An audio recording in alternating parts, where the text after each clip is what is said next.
More than 70% বাচ্চার ক্ষেত্রে sensory ইন্টিগ্রেশনের প্রবলেম থাকে, যার কারণে তাদের মাংসপেশিগুলো আরও বেশি ওয়ার্ক করতে বাধাগ্রস্ত হয়। যেমন সেন্সরি ইন্টিগ্রেশন সেন্স কি, আমরা দেখি, শুনি, স্বাদ নেই, গন্ধ নেই, টাচ করলে বুঝতে পারি, খিদে লাগলে বুঝি, টয়লেট পেলে বুঝি।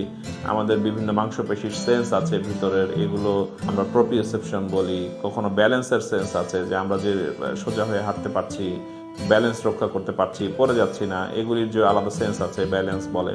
তো এই সেন্সগুলোকে যখন আমাদের ব্রেন সুন্দর মতো প্রসেস করতে না পারে, তখন আমাদের মাংসপেশিও সুন্দরভাবে কাজ করতে পারে না।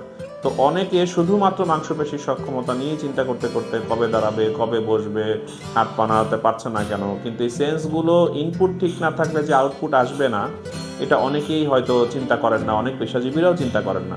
সো বেসিক ম্যানেজমেন্টের ক্ষেত্রে সেন্সর ইন্টিগ্রেশন, অকুপেশনাল থেরাপি এবং ফিজিওথেরাপি খুবই কাজে দেয়।